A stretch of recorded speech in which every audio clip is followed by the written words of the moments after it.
Hello. Hello.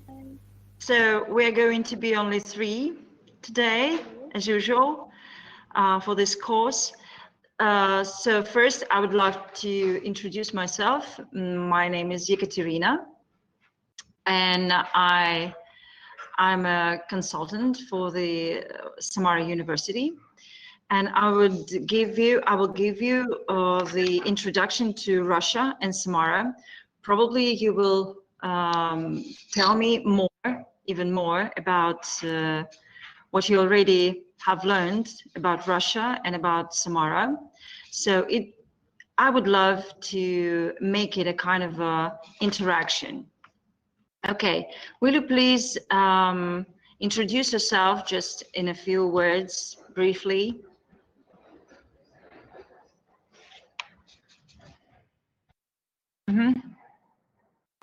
Let's start with a man.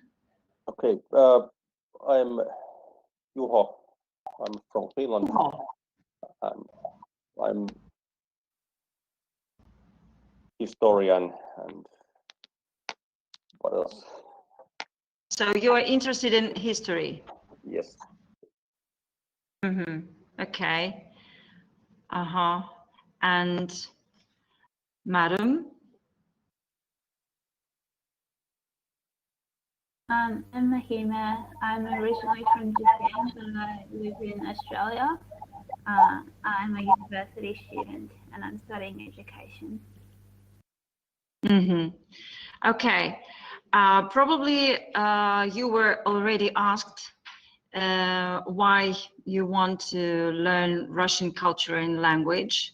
Can you give me just an idea so that I could probably focus on some things while telling you about Russia, about our culture, about Samarra, more on those things? Why is that interest? How did you get it? Why Russian culture and language? Just in a few words also. Russia is a neighboring country. And it is a very rich culture and it is interesting land. And okay. That is why it is nice to know a little bit more. Thank you. Mahime. Is it right how I pronounce your name, Mahime? Yeah. Okay. Yeah, I'm glad. Yeah, Australians tend to get it wrong. But Australians get it wrong?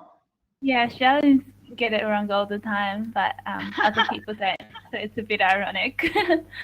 But yeah, no, I thought it would be interesting to study like Russian language and culture because I've never been there. I don't know much about Russia. I've studied languages in school, but I studied things like Italian and not Russian. So I thought it would be interesting to learn something new. Okay, great. So probably you can say hello in Russian already. I know that you've had 2 lessons. So can you just choose your favorite way how to greet in Russian? So Mahime, can you just greet me in Russian? Your favorite phrase.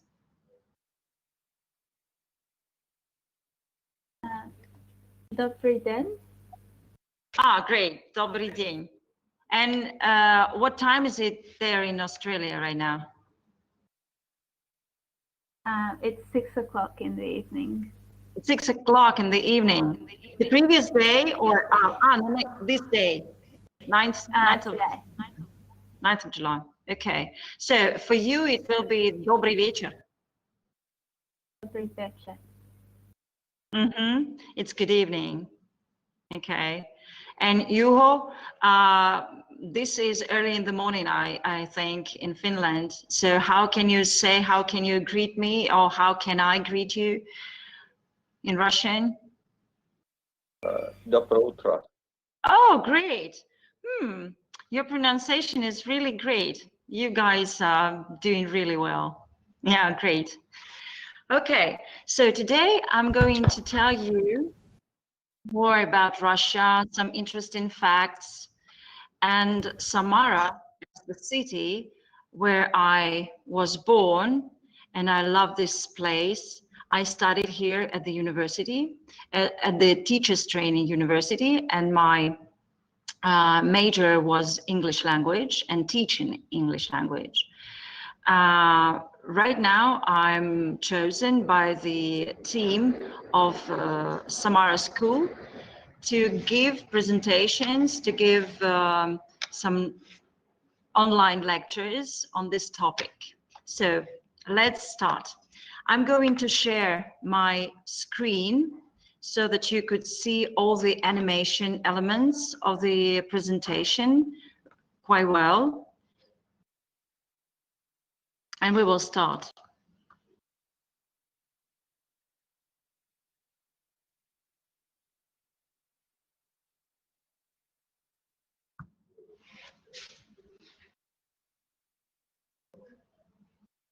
Unfortunately, I'm not going to see you on the screen of my laptop, but I will see you on the big screen where I will see everything that is going on, and I will see your faces, and I will be seeing you while you were asking questions, while you were probably telling me some information that you've already learned about Russia in Samarra. Okay. So everything is very comfortable here in this zone. I hope that you feel also very comfortable at those places where you are.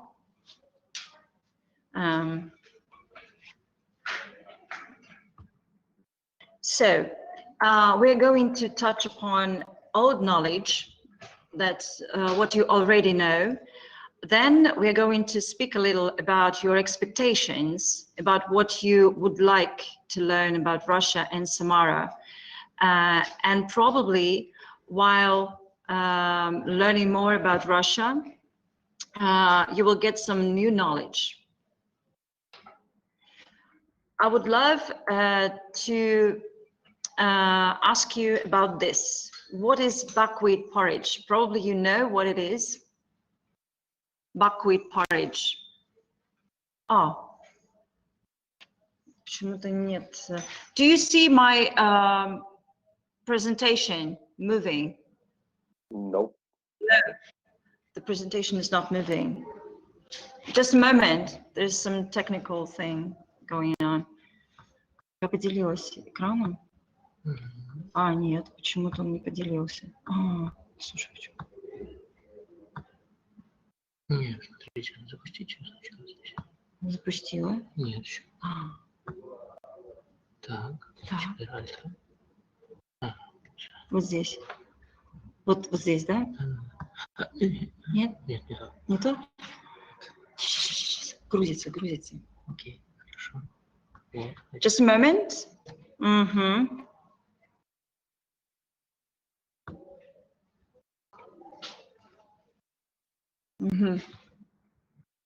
Okay, yes. So once again, old knowledge, your expectations, and new knowledge, we're going to touch upon these topics very briefly. So now you can see my presentation moving, right? Great. Sorry for this technical thing. Okay, so buckwheat porridge. Now you not only hear how I pronounce this word, but you also can see it. So what do you think it is? Probably you know what it is. No? Kashu. What? Porridge. Porridge. Yes, it is a kind of a porridge, but do you just know how it looks like? No idea.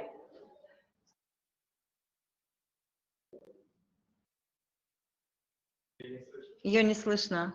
I can hear you. I can't hear you. Could you please check your microphone? Yeah, can you hear me now? Yeah, right now. Yes, I do. Yeah, okay. Is it similar to porridge that's made with oats? Because that's what we have in Australia. let's see, probably. Does it look like this? No. This is talking about color. It is kind of gray and brown. And it's very, very tasty. So this is one of the most favorite Russian kashas. We call porridge kasha.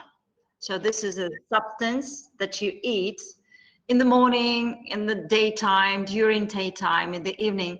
This one is very good not only for breakfast, because it's good for your health. It's rich in proteins, and it's oftenly used in diabetics' diets because it's very, the level of carbonates is very, very low, probably the lowest among all the possible porridges. And it's very, I love it. I really love it, I do.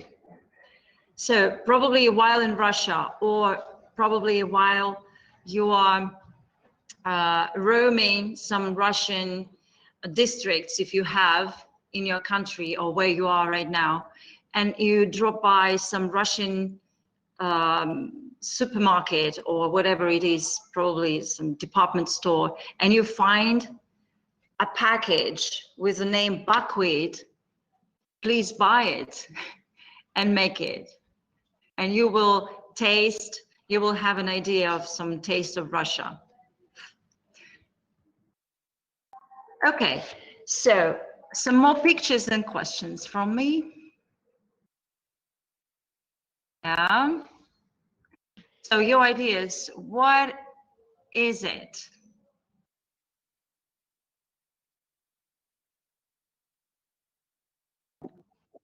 I know. You know. Okay, just I'm very interested what Mahima can say. Mahima, any ideas? I'm not sure. It's like curved. Is it like an art gallery? Okay, it looks like an art gallery. You can really see some pieces of art on the walls, right? But the walls are very strange. The architecture of this building or whatever it is of this hall is quite strange. Okay, Juho, you know the answer. Can you tell me? It is a metro station. Yes, Mahimo. Yes, I can see the surprise in your eyes. That's great. Okay, yes, it is. Those are It's very nice.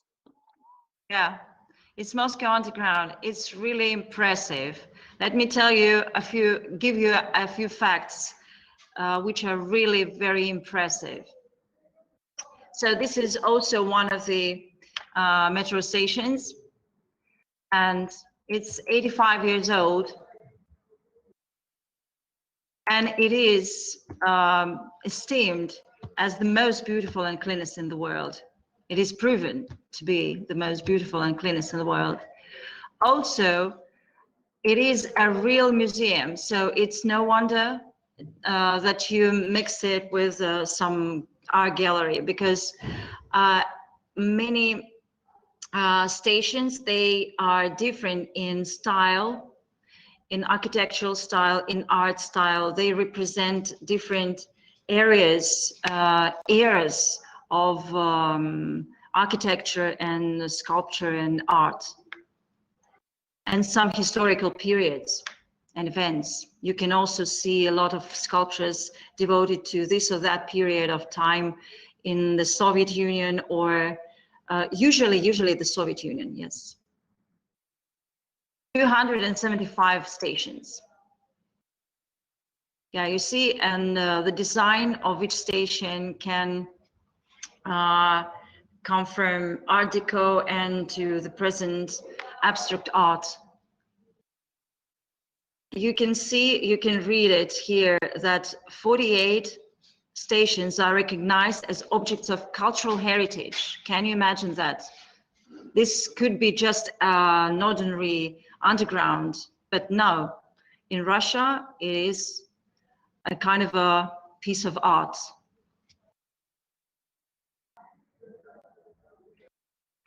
It uses 12,000 trains, and it's 408.1 kilometers long. And during rush hours, you can take a train every minute and a half. So it's very fast. Yeah, it's very fast. And traffic intensity is really great. It holds number one. 9 million people a day. Can you imagine that? One city, one big city, one megapolis under the ground a day. And it holds, for many years, it's been holding the first place in the world in terms of traffic intensity, as you can see it, safety, this is the most important thing, and carrying capacity. So yeah, this is impressive, isn't it? Can you give me a few facts about underground system, if you have it, in your countries? Yes. What it is? Yes, we have an underground system, but it's about 15 kilometers long, and it's not so comparable to any other metro systems. Mm-hmm. And Mahime. Yeah, we have some trains. Some of them run underground, but where I live, our train only comes once an hour, not once every 90 seconds. So it's a bit different.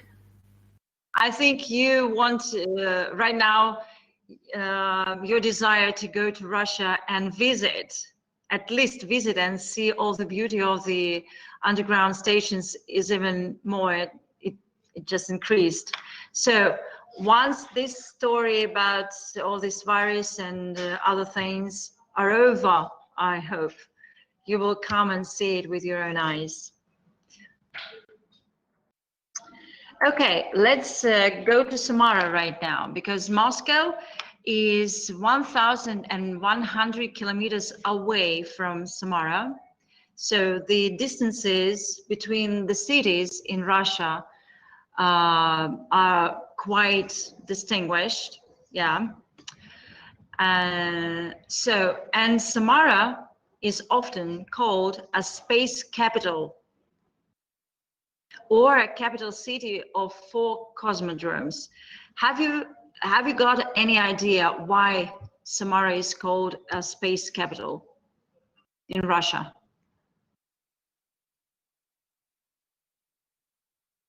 And it is also connected to the university where we are right now, where I am right now, with the history, with the history of this university. Mm-hmm. Any ideas? Was it so that Gagarin take the first his trip to cosmos in 1961 from Samarra? Launched from Samarra, or Yeah. on the rocket built in Samarra? Yeah. Built in Samarra. Yeah, right. Yeah. The launched rocket, the launched vehicle, which was built in Samarra, took the first ever astronaut, who was our citizen, Yuri Gagarin, to the space. So, and right now, our rockets, the rockets which are built in Samarra, launched vehicles, can be found at 4 spaceports all over the world. So this is one of the spaceports, and this rocket, which is called Soyuz rocket, is being taken to the place where it's going to be launched. And this rocket, Soyuz rocket, is standing in the city, in Samarra city. You can see it not far away from our university. and it's close to just ordinary buildings where people live. And this is the decoration, a kind of a decoration, but this is a real rocket. It has the real size, real height.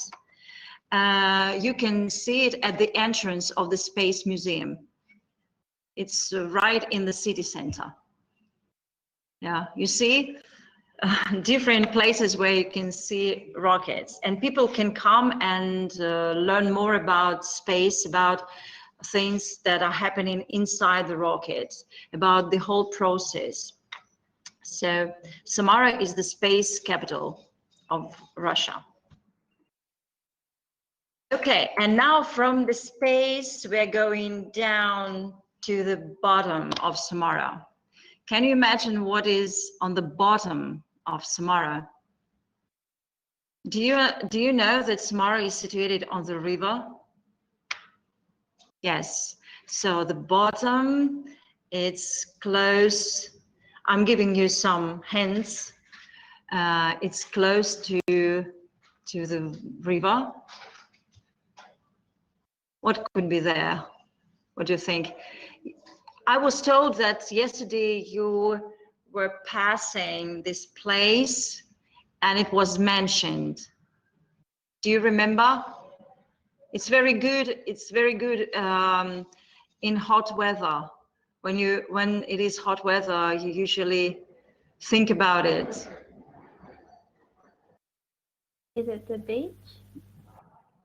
Yes, the beach, but close to the beach. Some drink. I remember they were talking about ice cream, but it's not a drink. It's not a drink. Yuho, I think you know.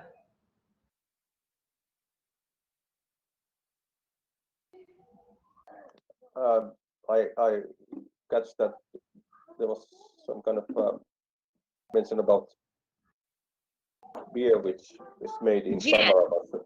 Exactly. Beer brewery, yes, yes. In ancient, like century and something ago, it looked like this. This is the picture.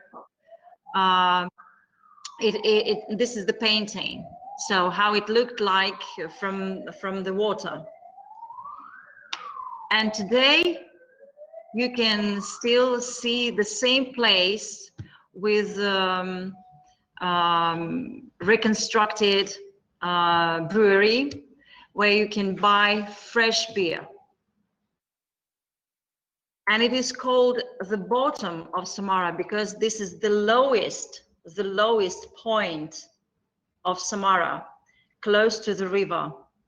That is why it is called the bottom. So you see, Samarra is as huge as from space to the bottom. And the name of the restaurant is translated into English like on the bottom. So that is why it is called the bottom of Samarra, the lowest point. Yeah, brewery and space. So all together, you see, it's kind of a mixture of different things that people like.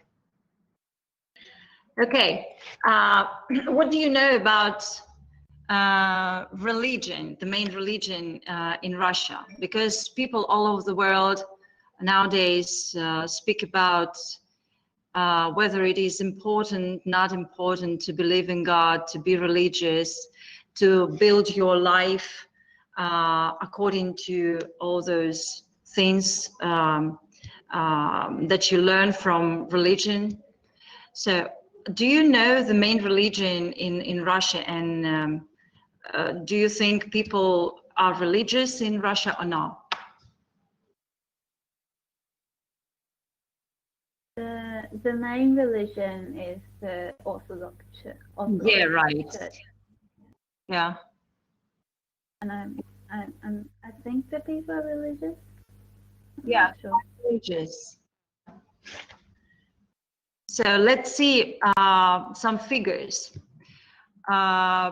Unfortunately, this year probably you're not able to visit this this huge cathedral near the Moscow River. This is in Moscow. Cathedral of Christ the Savior. And as you can see, the percentage of those people who are considered to be Orthodox Christians, 79%. The next huge religion in Russia, and we are friends, absolutely. There's no war, there's no tension between people who go to mosques or to Orthodox churches. Islam is 6%. This mosque is also in Moscow. We in Samarra, we have at least 2 that I know about. This is Choral Synagogue in St. Petersburg. Yeah. Judaism. And we also have Buddhist temple in some of the distant region of Russia, in Buryatia. This is the name of some region.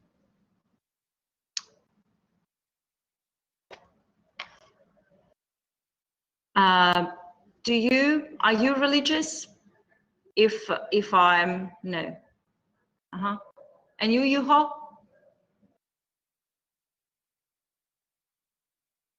Yes, in Finland, there's people are mainly Lutheran, and we have also Orthodox. Yes, I know, because we are very close. Yeah, and some of the monasteries, Russian monasteries, were built on the territory of modern Finland. Yeah. Yeah, and there's because we have been here on the middle of the east and west, and yeah, there's some different impacts from both. Yeah, right. This is also our history, our mutual history, because we are neighbors. That's very interesting that Finland is the neighbor on the west of our country, and Japan is our neighbor on the far east. So we are just like neighbors. This is great, really. Okay, let's go.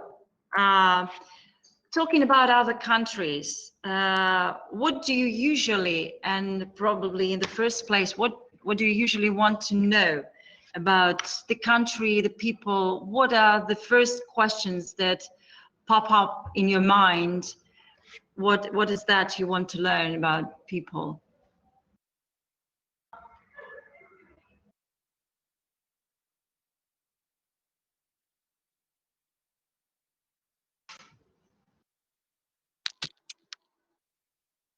What is that? I think that there's this that you have some kind of first impression that how people are, and it is nice to know what kind of people they really are, and what are they doing, and I think there's like every people are quite nice when you know them. Probably. But what are the first questions that you want to ask people? For example, you are in Russia, you meet some group of people probably of your age, or students, or whatever, and whoever. What is that you would love to learn about their life? What is you are interested in mostly?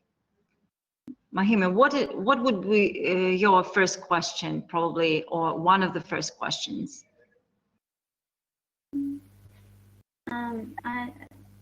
Especially in terms of Russia, like I'm curious about what kind of food people eat in different countries. Food, yeah, this is a very common question. Yeah. Food, yeah, because food is not only what we eat.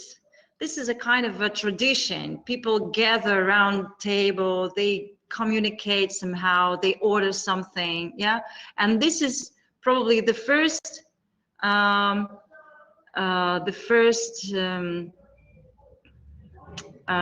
case, yeah, the first situation that we can learn something about one another, yeah.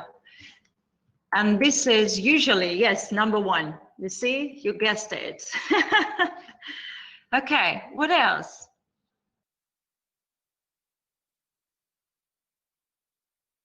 What they do, work and so on. At the weekends? At the weekends? Yeah. So everyday life kind of Yeah. hobby or something. Okay, let's see. Well, this is not kind of chart or something, but this is my, they were my ideas. Yeah, traditions, attitude to foreigners, yeah, how we communicate. Okay. What else? What else? How do you spend your weekend? Maybe the education system, like how Education system. Let's see. Yes. Yes. Healthcare, education, and pastime. Probably pastime, what Juho suggested, could be and should be somewhere up after the cuisine and food. Pastime, yeah, how people get together, what they do usually in their free time. Yeah, probably work and rest balance that you have in your country, in our country, because it's different according to the climate, probably sometimes. Security and social guarantees. Sometimes people go deeper in their communication, their dialogues, and they want to know more about the security, some social guarantees. Yeah, it's close also to healthcare and education, but sometimes probably they're interested in what is the relations between police and just citizens, yeah. Okay, probably any other ideas?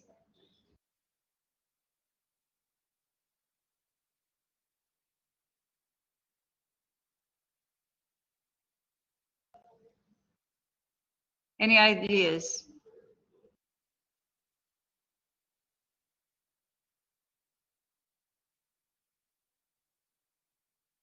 No? Oh, and maybe the language. Yeah, the language. Yeah, probably, and other languages that people usually learn at school. Yeah, because while learning a foreign language, you get closer to the culture of the country where people speak that language. So yes, it's a very interesting topic. Yeah, I agree. So guys, according to this slide, I would love to give you a kind of a task for you to make your course even more interesting, I guess.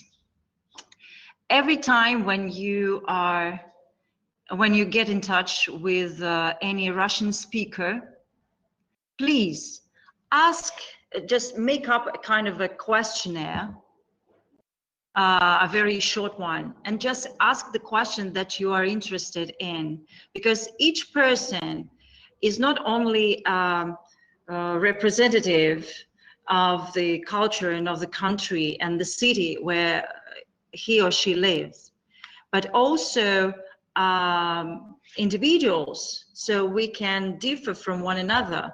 So please ask your questions. Probably your favorite food. I've just had my pizza, for example. You can say, I've just had my pizza. Do you eat pizza? Yeah, so you can say, well, I've just had my pizza. I love this and this on it.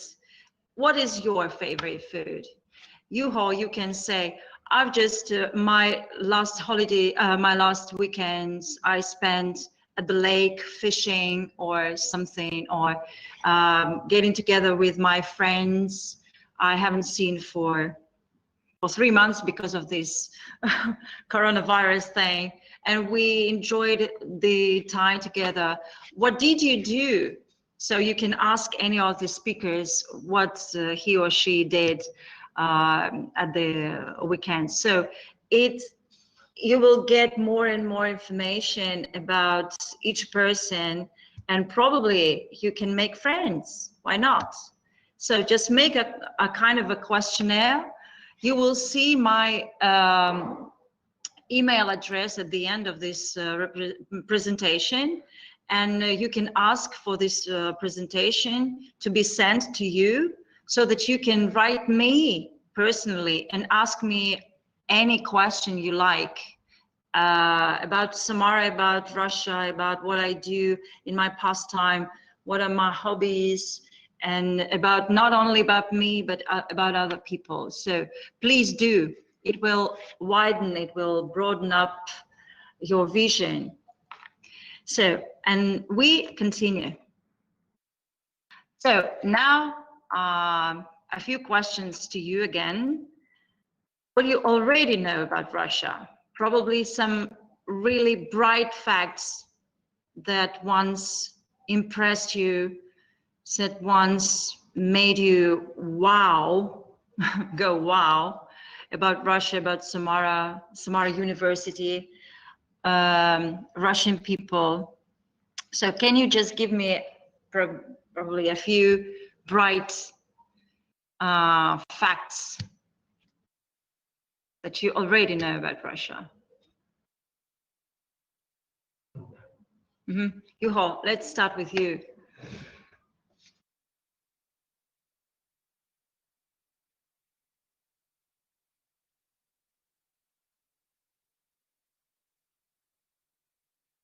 Oh, will you just turn on your microphone? Microphone.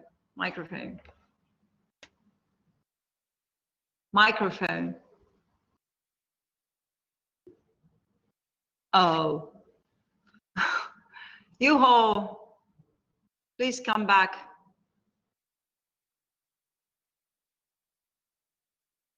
Mahime, can we start with you? Where are you? Yeah. Please turn on your camera. Yeah. Here we go. There was I have technical problems, but I have been in Russia Good. a few times. I have been in St. Petersburg and in Moscow, and also once in Leningrad. Oh, before it was renamed. Yeah. And I think that food is great and culture is great, and there's nice museums and so on. So you were impressed by the culture? Yeah, it is very nice. Yeah. Okay. Mahime, probably you know about Russia something that impressed you, why you want to learn more about it? It's a really big country. Yes, the biggest. Yeah, really big. And I really like the Russian dolls, the matryoshkas. Oh, have you seen this symbol on the first page of my presentation? Yeah, that's going to be a gift to you when you get the presentation.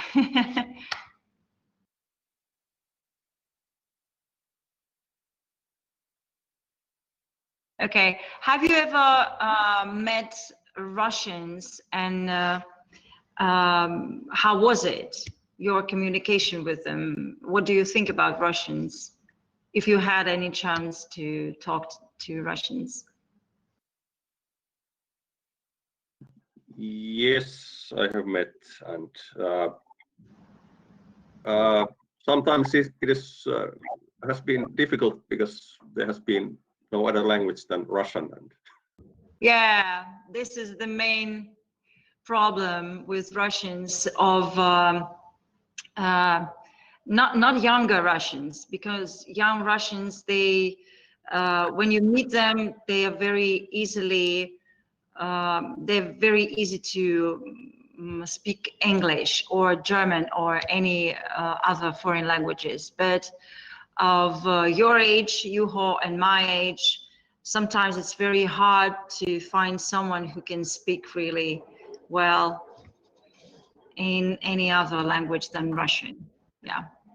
Mahime, and you have you probably met some Russian students that I know that in Australia there are a lot of students. How are they? Are they in groups, or are they easy to communicate with? I think they're easy to communicate with. I know they are Russian students, but they aren't as many as like other ethnicities. So I don't see them in groups as such, because there aren't as many of them compared to, say, like Chinese students. Yeah, they're different. There, yeah. Yeah, Russians are quite cosmopolitan. They've got quite broad vision to the world. They can take up something or they can refuse something, but they are like they're interested in other people, in other cultures. Yeah, they're not closed. They're not closed. Usually, yes. Okay, and what new do you expect to learn about Russia and Samarra University? You have already started all those online excursions that you took part in. So probably what new do you expect? I think that it was very nice to see pictures from Samarra and about the stories, what are there, and it looks like a very nice place to visit. Yeah, it is so.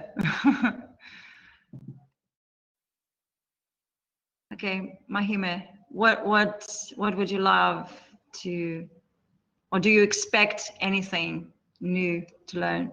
Probably about people or about the place, about the university, about Russia as a whole. Yeah, I don't know a lot about Russia, so anything I learn is quite interesting. It's all new. Anything would be nice. And I'm really interested in the language because it's so different to like Japanese or English. Yeah, very different. Yeah, I'm going to speak a little more about Russian language. Probably you already started to learn words and some grammar rules, but I would love to give you an interesting fact about the Russian language itself. So yeah, these are the pictures that Yuho would love to see, but they are not only about Samarra. The first, the top picture is the River Volga near Samarra city.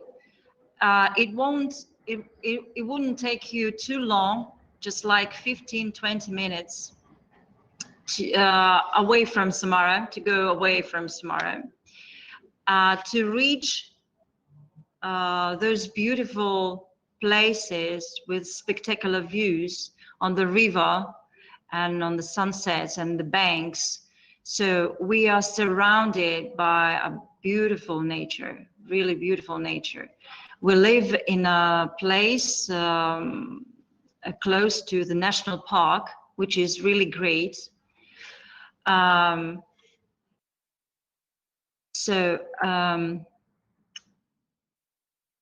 And the next picture is the city of Kaliningrad. So the Volga, by the way, the Volga is the longest river in Europe. So you take Europe and half of Russia, which is located both on Eurasia, right? So this is the longest river in Europe. Moscow is the 11th biggest city in the world. And now Kaliningrad, the middle picture about Kaliningrad, its former name is Königsberg. Sounds very German. And it is truly so, because it used to be a German city, a German town, and it looks like Germany. And it is not in Russia. This is the Russian exclave, which is surrounded, this territory, this city solely surrounded by the territories of Poland, Lithuania, and the Baltic Sea. So it's away from Russia, but this is again Russia. So, but it is surrounded by other countries. And the bottom picture is the city of Sochi. Probably heard this name. Yeah, the Winter Olympic Games of 2012 were held there. So this is a unique territory, because this is the most northern subtropical zone. Yeah, you can go down and swim in the sea. You go up to the hills and you can ski. So this is how it looks like. It's a beautiful place, really beautiful place. And St. Petersburg, where you have been not only once, I guess, is called the Open Air Museum, because the number of monuments of architecture, pieces of art that you can see, not even entering any museum, just walking along the streets, this number of such monuments is impressive. Let's talk about some contributions into the world's culture and technology that Russia made. Have you ever heard about Russian ballet phenomenon? Yeah, right. Russian ballet school is known all over the world. Everybody wants to know. Any ballet dancer wants to get into some Russian school, ballet school, because it is absolutely outstanding. Russian opera is also famous for its biggest male and female voices. Russia is more often famous for baritone and bass male voices. Music. A few words about music.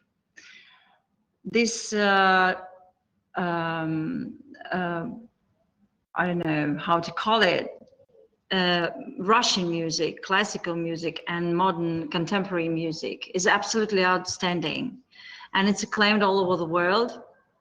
And it's, you know, I think the phenomenon of Russian music is based on that very tight bond with literature, with language, with our philosophy. So that's what makes our music very prominent and distinguished all over the world, and absolutely outstanding. Theater, also, it's close to Russian literature and philosophy, which is very, very deep in spirit. Literature is often called a school of Russian spirit. Yeah, you can read some of the books of Russian authors, and you can find so much of a spiritual literature. It is not called spiritual literature, but you can find so many ideas and so many philosophical ideas and visions of life and relationships between people that are really very, very deep. Art. Unique artists who surpassed their teachers from Europe of course, many of our Russian artists, they took lessons in Europe, and then back in Russia, they made something new. And of course, Russia is known for the birth, for giving the birth to avant-garde of the 20th century. And we can't avoid talking about science, because we have already spoken about space and the first astronaut, who was the Russian person. Space became a central scientific idea in the last century in Russia, and it boosted a lot of different ideas and discoveries and innovation technologies, and in many other fields, in medicine, in biology, in education, in engineering, in design, in everything. So just being focused on space, we could develop other scientific areas. Isn't it beautiful? Yeah. The belly, this picture is taken at the belly Swan Lake by Piotr Tchaikovsky. Do you know about this composer? Yeah?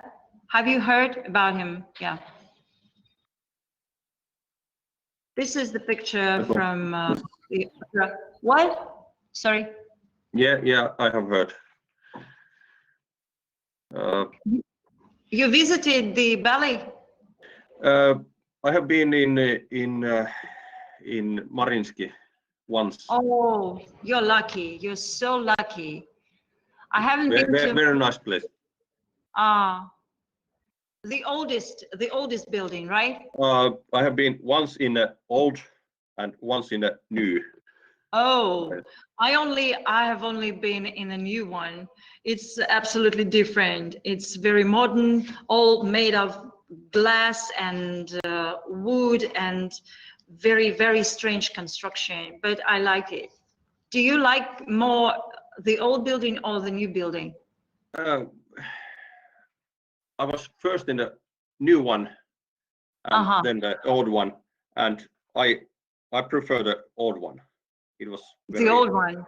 Yeah, very. It's got some nice history right behind it. Yeah. Yeah. Right. Yeah. Also, the next picture is from the opera Boris Godunov, who was one of our Tsars. And I'm going to give you here a few links. If you want, we can check some of the links right now. I can give you the links in our chat room, or you can choose, or probably you can check those links, those materials. Here you can see some YouTube and just websites about Russian culture and art. At home, when you have time, you'll be sent the presentation, and you can find all the materials. Yeah, we go on, or we check some of the links. What do you choose?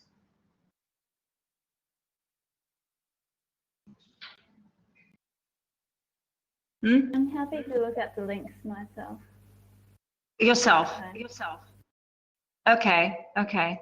So the first one is a quite long track on YouTube. It's about 3 and something hours long, and you can hear the best classical music written by Russian composers. And I guess that you'll also be interested in some traditional vocal music, and the first melodies that we get acquainted with while we are very, very small little babies, while we are just babies. those lullabies which our mothers or our grandmothers sing to us. So you can find on the second link, you can find some Russian traditional lullabies. They're very, very interesting. I know some of Japanese lullabies. They're very, very, they're beautiful. They sound like your mothers want to grow a real hero. They're so powerful. They don't even sound like lullabies. They're just songs to give some strength and power to a baby. That's really beautiful. I loved it. Okay, so please check those links on your own, and I think you'll get even more information about Russian culture and music.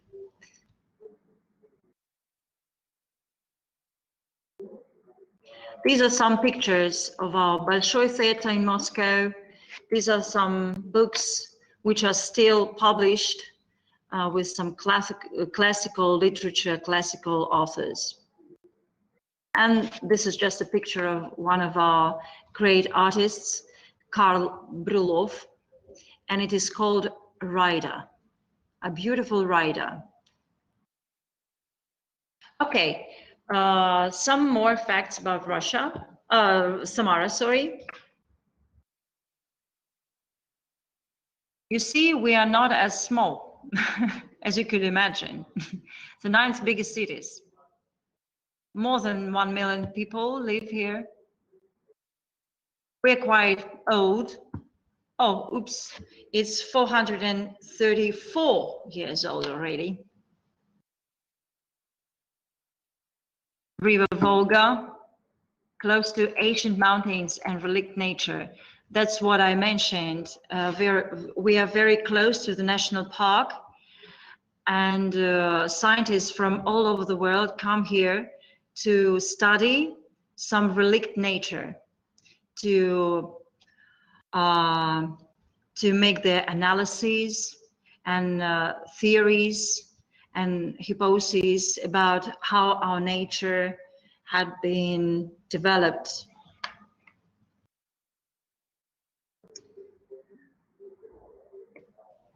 And yeah, in Samarra, we have 9 hydroelectric stations because we are on the Volga River, and this electricity power that is taken from those hydroelectric stations is transmitted all over Russia to many distant regions. And here close to Samarra, we have the biggest water storage in Europe. So if you're thirsty one day, you can come here. Oh, you can come here and have a glass of water. We have some. Yeah, this is a very interesting fact that very few people know abroad. I mean, foreigners. They couldn't even imagine that something of the kind could happen. When the Great Patriotic War, the World War II, started in 1941, for our country, it started in 1941. Because the World War II, it started 2 years before this year. Our city, which was called Kuybyshev that time, became a backup capital for 2 years. All the governments were here. Besides, all the main plants and factories were taken here. So we became not only the backup capital for our country, but also an industrial site for our troops. And also 31 years, for 31 years, Samarra was closed. And you couldn't find the name of Samarra or Kuibyshev or whatever. That time it was Kuibyshev. You couldn't find it on the maps. Such city didn't exist for anyone. Do you have any idea why it was so? Why it was closed and even not included in maps?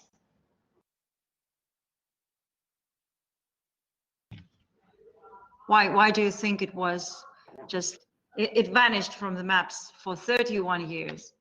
It was Cold War period. Yeah, it was a Cold War period, but Moscow didn't disappear. Other cities didn't disappear, but Samarra did. Why? Why do you think so? Because the space race between Soviet Union and United States. Yeah, right.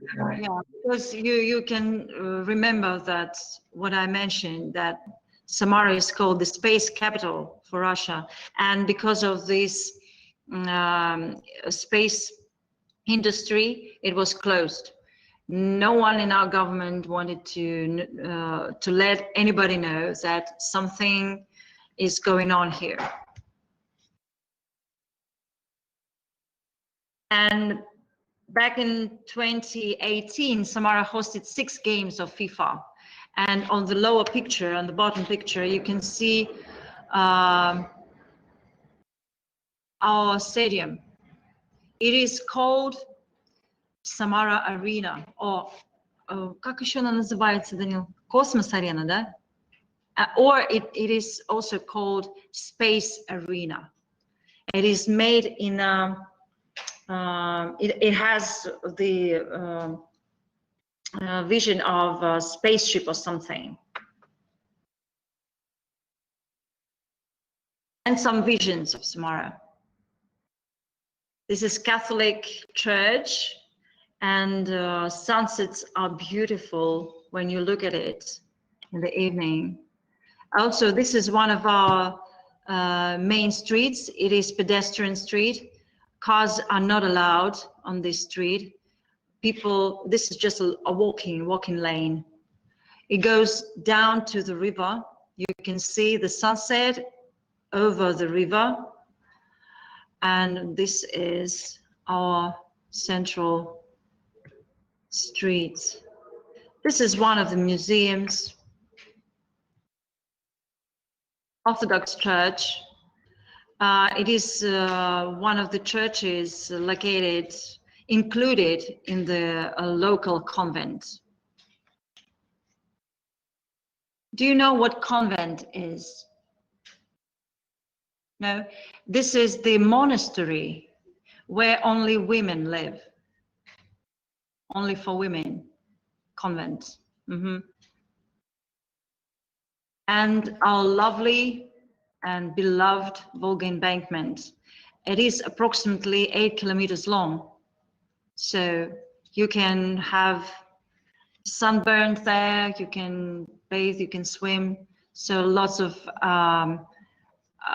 places of interest along the embankment, lots of attractions. Cafes, of course, with tasty desserts and coffee and tea or whatever, lemonades. So just come by and enjoy it one day. Now your main interest, I guess.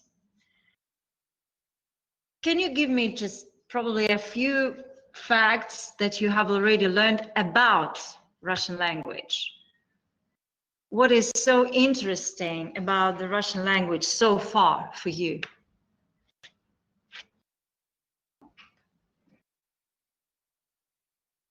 Is it difficult? Yes. A bit. Even for us, you can believe me, even for us. Because when I can see that some children, some school kids, they learn Russian and they can have like 5 grade. So this is like A grade. In English, but like C grade in Russian, because they can speak this language because this is a native language, but to figure out what's going on in grammar, yeah, sometimes it's too complicated. So except for the fact that it is complicated, anything else that you can say about Russian language?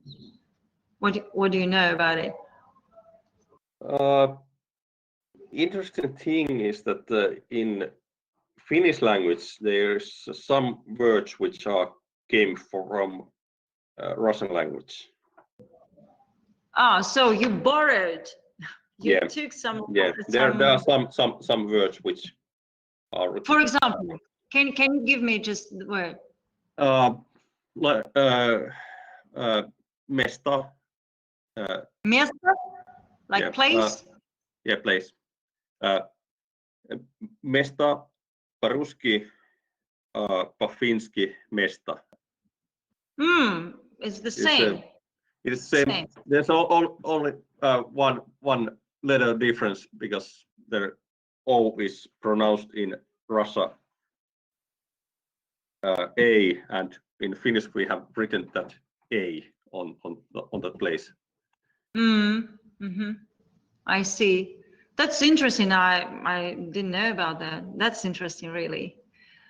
And you, Mahime, anything that you've learned about Russian language that just made you surprised? Yeah, I find the alphabet really interesting because some of them look like English alphabet, but they're pronounced completely differently. Completely different, right? Yeah, and some of the alphabets look like mirror image of the English alphabet. So I find that really confusing. Yeah, it's tricky. So you look at some letter that looks like B in English, but this is not B, this is V.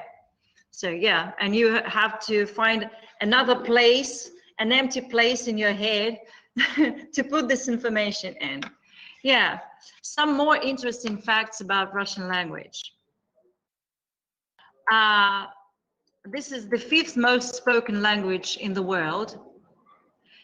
Can you name the first 4 languages, most spoken languages in the world? Because Russian is the 5th most spoken language. Can you just imagine what are the first 4 languages? Mandarin. This is second. It's second. The first is that we speak. English. English? Yes, English, then Mandarin. Yeah, sometimes they call it Chinese, but it is not true. There is no Chinese language. This is Mandarin language. Yes. Number 3. French? No, but Spanish. this is one of the European languages. What? Spanish. Yes, Spanish. Because you see, it is not only spoken in Europe, in Spain, but also the whole Latin America speaks this language. Colombia, Argentina, Bolivia, so many countries, Latin America. Yes, Except that is Brazil. why this. Yeah, Brazil, it's Portuguese. It's Portuguese. Yeah, and the 4th that comes right before the Russian.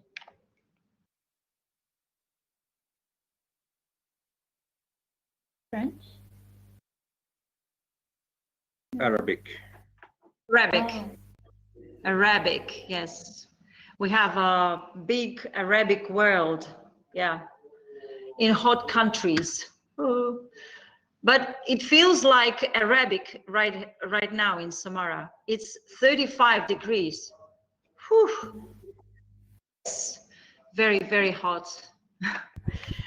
Okay. There's So 15. yeah, we are getting close to some Arabic standards. So you see, it has the language, the Russian language has approximately 500,000 words.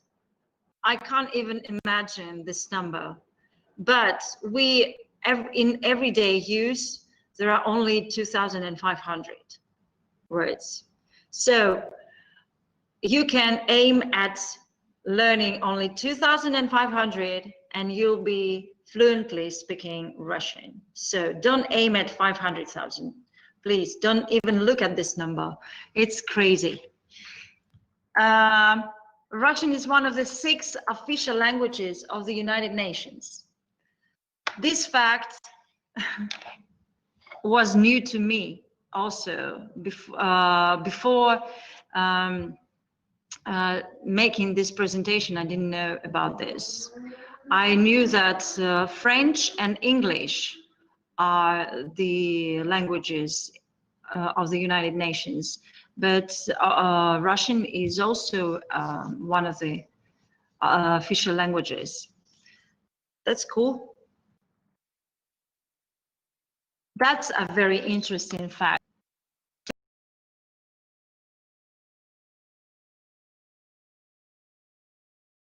You want to go to space one day? Frozen.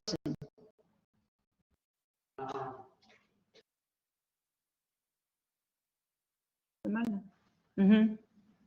Can you see me? Okay. So become an astronaut. You have to have not only a science degree, but also you have to speak the Russian language. So you are one step closer to becoming an astronaut. So guys, way to go, way to go. Keep on going. So if you speak English, you can understand, oh, sorry for this word misspelled. You can understand around 10% of the Russian speech right now. It was late at night. I was writing this presentation. Sorry for the misspelled words. So let's try. I'm going to give you some international words in Russian that we use in Russian that came to our language from English. Of course, they changed because we have a different articulation, we have different sounds in Russian, but probably you can recognize those words. Okay, number 1, cheesecake. What is this? Cheesecake. Right, it sounds almost the same. Okay, that was a very easy one. Okay, the next one is burger. Burger. You want to try? A burger. Burger, yes, burger. Yeah, we pronounced it letter by letter. Not like we are not taking the pronunciation as the base, but we write all the letters. We make a kind of a transliteration, and we read it letter by letter, so it becomes burger. Sounds a bit strange. Okay, the next one, let it be musica. Music. Yes, good, great. Okay, and the easiest one, I guess, computer. Computer. Okay, so 100% of what I've said, you understood. So, but if I speak only Russian, only 10%, you can understand only 10%, sorry. Okay, let's go on with some interesting facts. Because of Russian being a so-called synthetic language that uses affixes, prefixes, suffixes to build up word forms. It doesn't matter what place in the sentence they are, the words I mean. So word order in Russian language does not matter. It's not English. In English, word order, you know, it should be direct word order. In Russian, it doesn't matter. You can mix the words. While you are remembering the next one, you can put the first that comes to your mind. So it doesn't matter. Everybody will understand you. So, and sometimes Russian italics, this is how we write with handwritten words. I mean, they're called Russian italics. They can drive people crazy. Just check this one. Is it possible on earth understand what is it? Ah, Juho, you want to try? I can see that you are very interested. Yeah,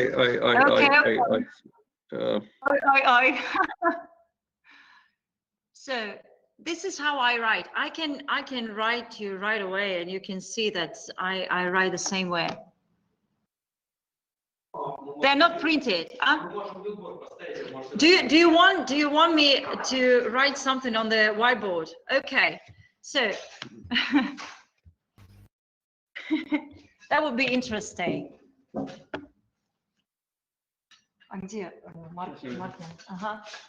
But while I'm getting ready, so the first word is lilies. It's the plural of a flower named lily. Lily. You know this flower name? Lily. yes. And this is the plural form of lilies. Lilies. In Russian, it is written, it is read like lili. So do you want me to repeat this so that you can see that it is not a fake? Yeah. Then there is a G. No, it's not gay. It's there. There. Yeah. Okay, let me give you letter by letter of the first word. Okay, the first letter is L. L. Как-то ближе, может быть, да, чуть-чуть.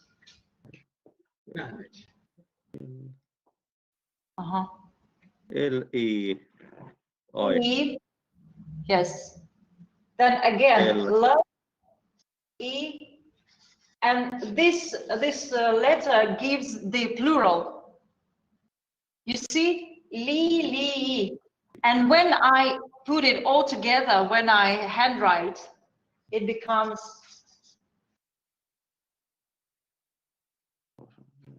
It's not fake. This is our handwriting. Yeah.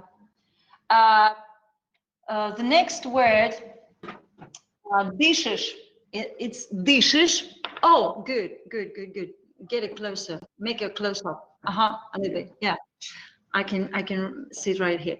The next word is dishes. It's if translated into English, it's you are breathing right now, or you breathe.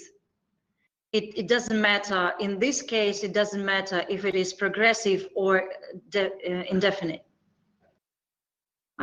Dishes, breathing, you are breathing, or you breathe. It's there, then then sha, sha, and soft mark. When we put it together, it becomes.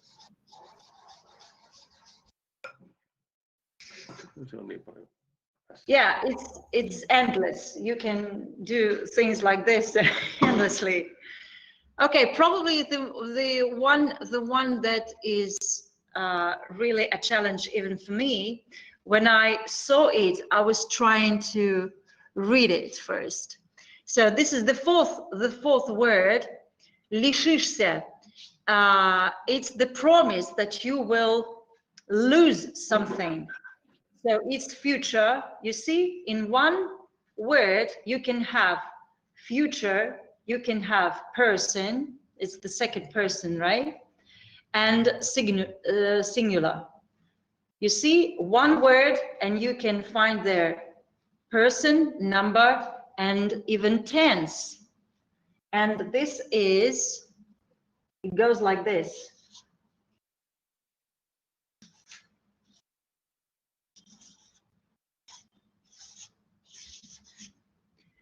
We are putting it all together.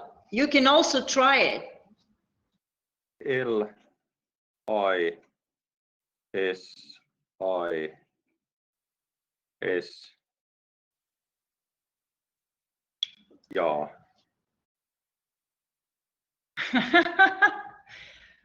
Mahime, how are you feeling? It's I don't know. It all looks like some of them look very like similar to one another.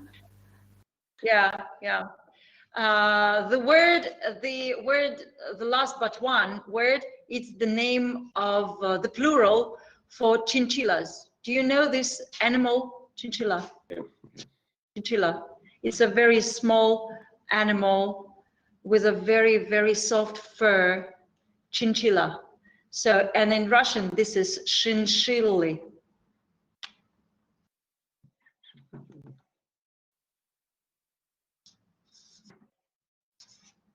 Double L. And so putting it together, we have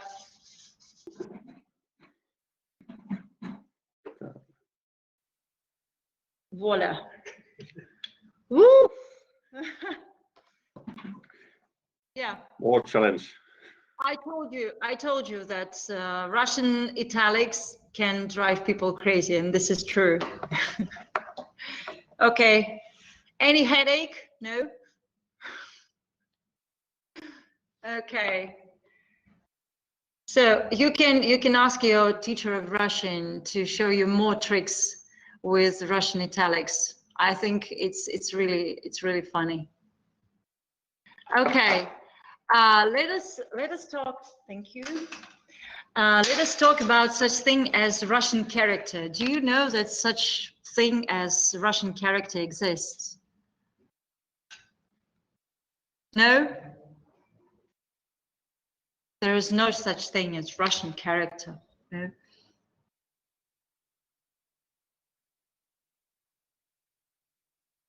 Yeah, I guess nationality and ethnicity can, of course, leave some traces in your culture and your history and what your country and what your people went through. The history, of course, leaves a big trace on everything you are surrounded by when you live in your country. Well, probably there is no such thing as Russian character, but anyway, the Russian character is just the way we communicate with others. We are determined by some cultural things, by historical things, everything we do, the way we communicate, even the place where we live in Russia, because they say in the north of the country, people are more reserved, they're more closed, they need more time to feel closeness to you, to become warm while they communicate with you. They're not so easy to make friends. While people to the south of our country, they're more open, they're just easy going. But nevertheless, something general we do have. What people usually say about the three whales of the Russian character, or let us say, the way we communicate. Openness, plainness. So we try not to make things complicated.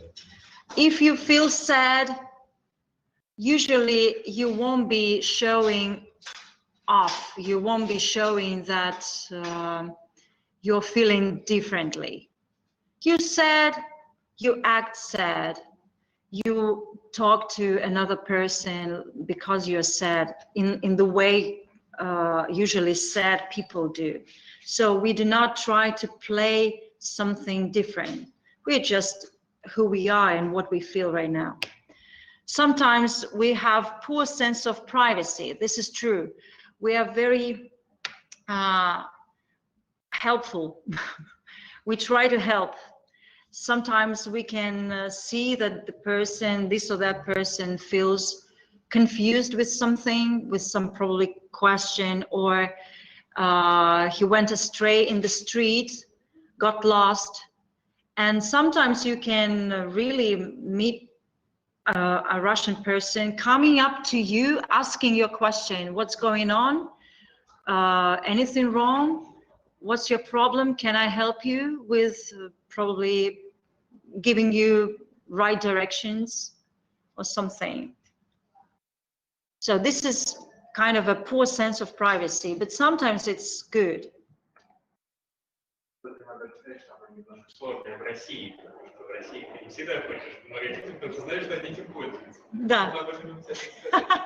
Sometimes people, when they feel that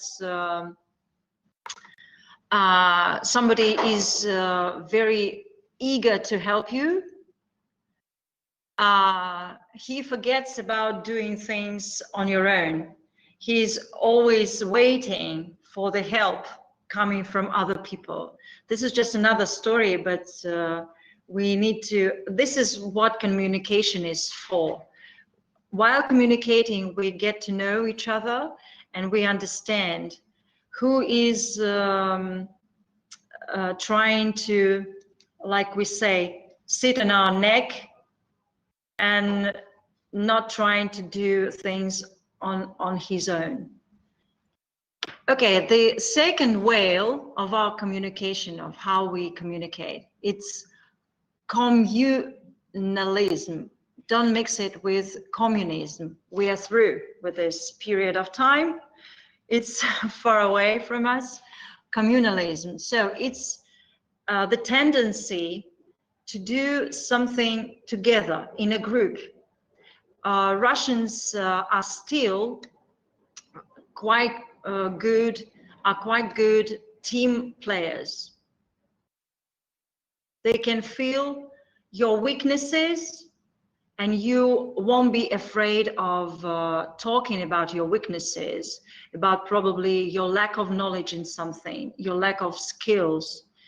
And also you won't be afraid of talking about your strengths, because you can find much easier, it would be much easier to find your place in a team. This is what communal spirit comes from.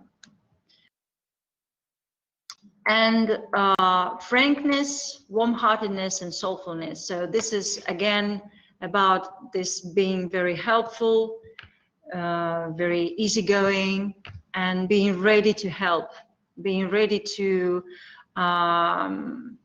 respond on your problems or your requests or anything. As I already mentioned, you will find very few fake smiles. Usually they're very frank smiles. If a person wants to smile to you, he will do it. No small talks. We don't like, actually we do not like anything that is called small talks. If we speak to a person, we usually are really interested in how he or she is going on. What is this person going through? What period of life, what feelings, so we are really interested. There is nothing like on the surface. We are not touching surface. We go deeper into communication. So don't be afraid if a Russian person, if you're asked by a Russian person, how are you doing? You can really tell him or her how you're doing. So don't be afraid. Sometimes at first meeting, when we firstly meet a Russian, you can feel that he or she is a kind of cold, yeah? But it's probably because he's not or she's not all smiles when you first meet. Just a starting point of your communication. He looks at you, he wants to hear what you're saying, how you feel. So this is sometimes interpreted as coldness, but it is not of the kind. And yes, need for a leader. For many centuries, Russians were ruled by Tsars, very powerful people. And then general secretaries of the communist parties. And right now we've got a president that's been ruling for 20 years. Not because we want him to rule, but because he's a very powerful person, and probably there is no alternatives, really. This is the national traditional feeling inside of us. We want a leader who knows better where to go, and he acts in the interest of all the nation, of all the country. And this need for a leader, sometimes you can find this need for a leader in our families, in groups, in smaller groups, not in the not at the extent of country, but even in a smaller groups. So this is what our Russian character is like. Probably you can you have some questions about how we communicate, probably some situations you want to learn more about. Probably there is something different from what you usually act like, from how you usually act like, or other people in your country act like, and you want to talk about it.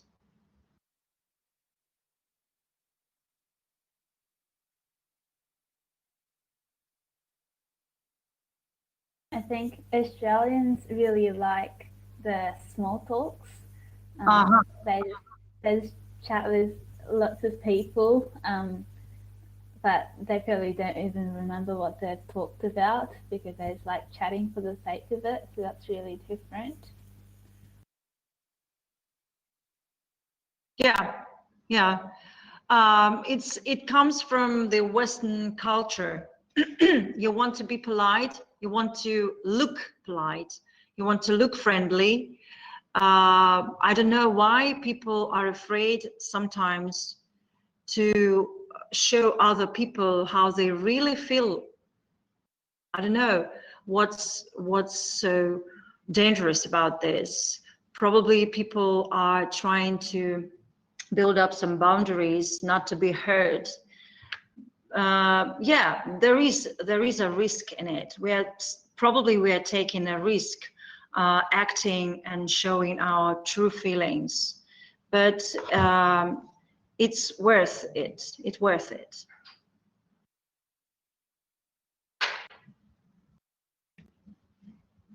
Anything else that is different? I think that in Finland we don't have this kind of small talk, and we are saying quite few words, and we don't use please word, and we are quite rude if foreigners are watching us and speak. That we just say that I want that and that, and I see.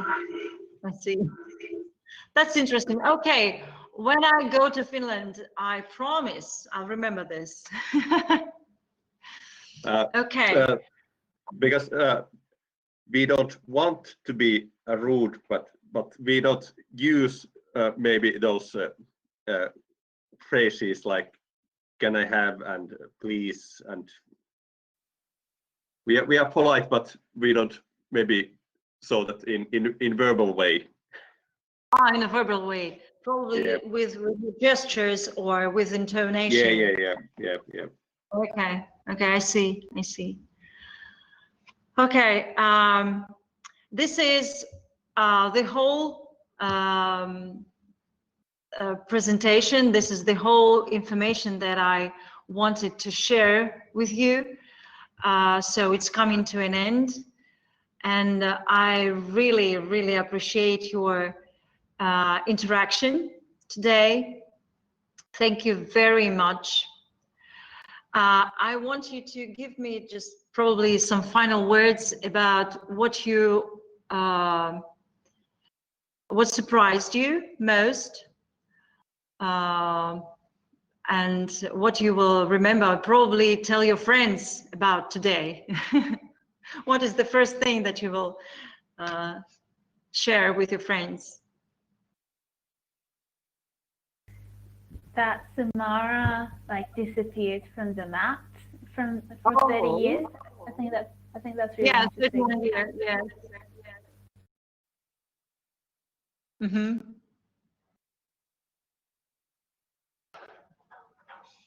Juho, and you? Maybe it is that Russian italic letters. Yeah. There is. Have you tried anything? Yeah, I have seen those, but it's a little bit difficult.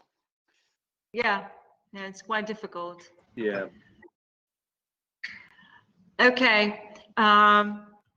So thanks for your attention. And of course, we'll be glad to welcome you in Russia one day. Yeah. So these are my contacts. You can find me on Facebook. You can find me in WhatsApp or Viber or whatever you are using in your countries. I don't know. It often different from country to country. This is my email address. You can also write me, and I want to remind you of that task, a very small task that you please make up a kind of a questionnaire with the question that you want to ask all the Russians that you meet while you are going through this online course. And you can also write me all your questions. I promise I will answer, even giving you even more information, more pictures, whatever you are interested in. And please do not hesitate to ask questions to other Russians. We are very open, as you know it already. So thank you very, very much.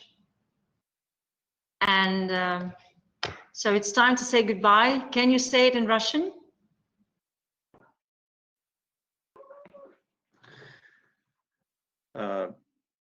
Большое спасибо и до свидания. Спасибо вам. До свидания.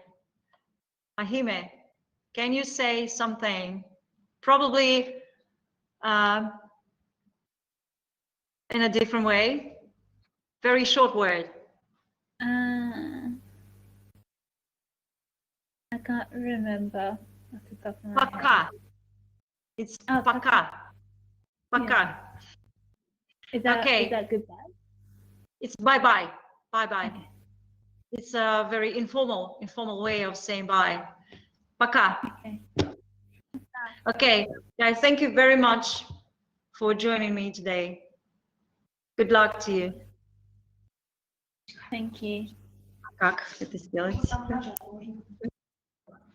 Okay. Все. Сюда нажимаете? Мгм. Сюда нажимаете.